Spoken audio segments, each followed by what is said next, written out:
You might notice that at my campfire program, there's something very obvious missing. What is it? Darkness. Everybody's so mean when they say that. I have to come up here at 8. That's the only time they'll let me do it. Something else missing from my campfire program? Campfire. Aha, there's no campfire. You might just think I'm lazy. You'd be partially right if you thought that. But secondly, there's a very specific reason why I did not build a campfire. For thousands of years, we human beings, as soon as the sun goes down, have lit campfires and gathered around in big groups and warded off the darkness. Now fast forward for thousands of years, and now we've got our Kindles and our iPods and our TVs, and we've got our little fireplaces that you clap on, and they leap into flames. All of these things separate us from the natural world that's going on constantly around us as soon as the sun goes down. Now, my personal inspiration for talking about the nighttime here in Olympic came from a hike I took the year before last. I decided on the night of a full moon that I was going to go up to Klahani Ridge, and I know some people have been up there. Who said they went up to Klahani Ridge? How was it? Awesome. It's pretty spectacular, right? So I got off work, I had kept my backpack all packed, and I zipped up the hill in my car, and I started hiking up this hill, determined to camp under the full moon on Klahani Ridge. That was just going to be spectacular. Now, as I'm going up, I'm making tracks to get to the top, because I had to make it up that extremely steep trail before serious nightfall, and I'm going so fast that I'm just staring down at my feet, thump, thump, thump, thump, going up the trail, when all of a sudden some sixth sense causes me to stop, and I look up, and blocking my path is a silvery white shape. Now, this isn't the ghost of the Olympics program. In fact, I couldn't tell what it was until it turned sideways, and I saw the distinct profile of a mountain goat.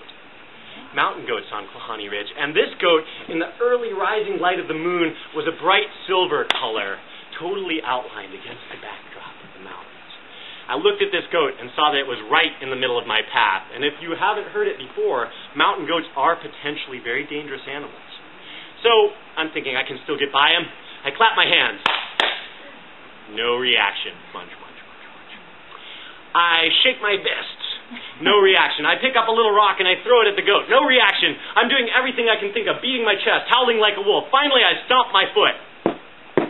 Goat turns slowly, faces me, and...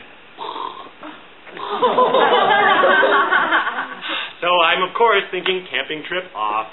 Grab my stuff and I turn around and start hiking down the hill. Of course, the goat's beginning to follow me, bleating as it goes. Bah! And I'm doing the switchback trail, which, as the name implies, has a lot of what? Switchback. I'm going like this, right? And every time I get back to the switchback, the goat's just going... So I hear coming down the hill. And as I come around into a clearing just below the trees, I look out, and 2 deer have come out from the sides, from the forest, and they're facing me with their antlers out, and there's a full moon rising over them. It was a sight so beautiful, it stopped me in my tracks, and I had about 30 seconds to reflect on the utter beauty before me, and then I hear, the mountain goat's still following me down the hill. So I end up going all the way down, and at the base of the hill, I stop to catch my breath, and I hear the hooting of an owl, which I had heard a couple times before, wondering what kind of owl would make that hooting. When all of a sudden, a bird silently glides onto the branch of a subalpine fir, and it perches and it faces me. And it's completely outlined against the backdrop of the moon. So you shot it? Instinctive park ranger response, but no. And I'm trying to figure out what kind of owl it was when its little horns guarded me. Great horned owl. And of course I try hooting at it. No reaction. No reaction at all. I might as well have been blowing on a kazoo. And as I'm watching it, another owl hoots nearby, and the first owl's head swivels, and it takes off and glides silently a few feet away, and it crashes into a second owl that I hadn't even noticed, and they start to fight, and it throws that owl down on the ground, and this other owl gets up all crazily and flaps off into the night. And I'm thinking, why have I been going to sleep every night? I'm just in awe of this entire second side of Olympic National Park that's bursting out at me I'd never experienced before. And that was my inspiration for deciding to talk about the underappreciated side of Olympic National Park. I found that in my experience, and I think if you give it a chance in yours too, there's drama in the dark going on all around us. All you have to do is open your tent flap, step away from the firelight, go out into the woods a little ways, find it for yourself. Before we can properly greet the nighttime, however, we do have to say goodbye to the day. Has anybody here actually gone and watched the sunset since they've been in Olympic National Park? Nobody. Ouch. Bye on you all. Bye on you. So go out to the beaches or go out to Lake Crescent, and there's some amazing places to watch the sun go down. Here in the northern hemisphere, in the far north, we get these really long, lingering sunsets where you can just watch that golden light for a long time. Because we're in the Olympics, I like to throw in the ancient Greeks and their mythology a little bit. The ancient Greeks believed that looking into the sunlight, or the sunset rather, we were looking through a window into paradise, into the gardens of Atlas, where the Hesperides danced around a tree that carried the apples of knowledge and protected it from any heroes that might want to take them. I like to mention them also because I think 3 maidens dancing around a tree protecting it. First park rangers. Anyway, no, nobody ever laughs at that. Don't feel bad. So, it's not hard to see why those ancient Greeks might have thought they were looking into paradise when we've got a view like this. This picture was taken from Deer Park, and in my studies I actually found a short poem that was written by a person looking into the sunset on Deer Park. I'm going to read just a small section of it for you guys. If you would like to close your eyes, it might help you visualize it. Of course, it's not required. This is from Moonrise and Sunset, Deer Park, 1975, by Judith Skillman. We have come to find out how small the self is. We'll sleep in the pitch black of canvas and whispering all night. But first, we want a view. It is just July, and deer who know the simultaneity of hunger and dusk have almost brushed our faces in their desire for yellow blooms. We stand like statues of ourselves, inured to wind, until the moon, inching its own burden of snow aloft, balances. The sun, in direct opposition, lingers for a moment before falling into the Pacific. To the north, the child's atlas spreads out its green and blue legend of land and water. The world at sea level is steeped in rose. A corner of refracted sun shivers. We pull our jackets closed, pivot south toward Mount Olympus and the cold.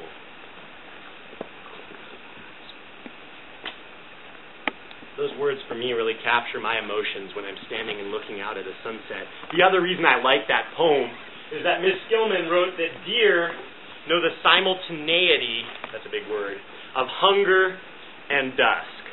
So we get a little vocab lesson. Animals that only come out at night are called Nocturnal. geniuses everywhere. Animals that only come out at day are called what? Diurnal. There's some animals, however, we'll see how good you guys really are, that only come out at dusk and dawn. What?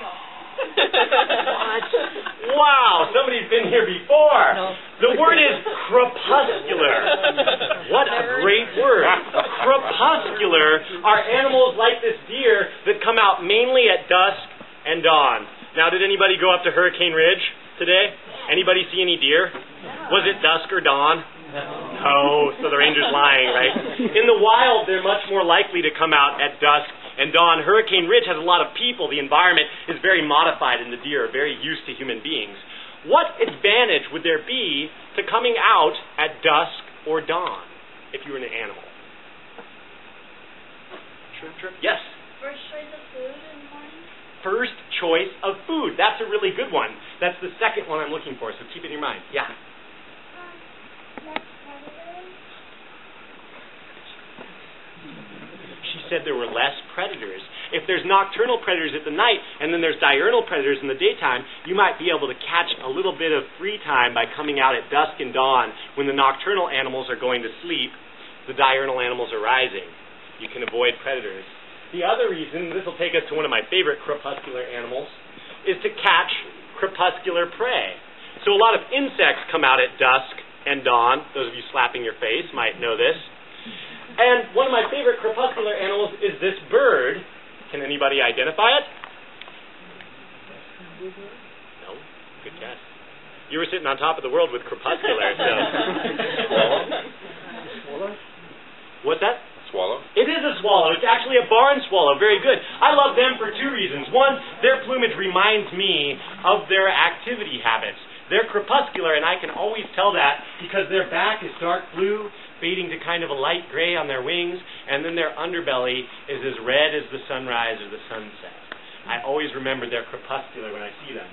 The other reason that I love them is that they eat a lot of mosquitoes. Sat on my back many a time on a river bar and just watched hundreds of swallows zipping around like acrobats above me in the sky. It's an amazing sight to watch. They're really inspiring in the way that they capture mosquitoes. Now, as the night progresses, we start to lose our supremacy of the world out there, right? As the night progresses, the moon begins to rise and its light starts to dominate. The sun starts to drop. We see a little bit of alpenglow, or this pinkish glow on the sides of the mountains. And as that moon rises higher and higher, we start to lose one of our most important senses.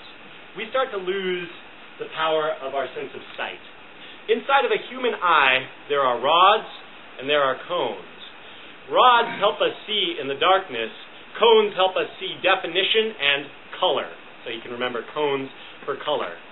We have a lot of cones and relatively few rods, which means that as the sun goes down, our cones become less and less effective. Our rods have to pick up the task of seeing, and we start to see everything in black and white as this picture starts to get you. It starts to look like an old photograph all around us. Just because our senses are becoming less effective, though, does not mean that there's not still stuff out there for us to be excited about. I need a bold volunteer. Your hand was up. Now, I have a suggestion. This is what I was going to ask you to do, is to read this out loud. Now, you can choose a parent to come and help you do it if you would like, if it's got any big words, or you can just do it by yourself. All right, do you want to stand up and turn so that people back in the back can hear you? All right, sounds good. Listen clearly. To go in the dark with a light is to know. The light to know. The dark goes dark. Go without sight and find that the dark too blooms and find as it travels by dark feet and roaring wind. Dark wind.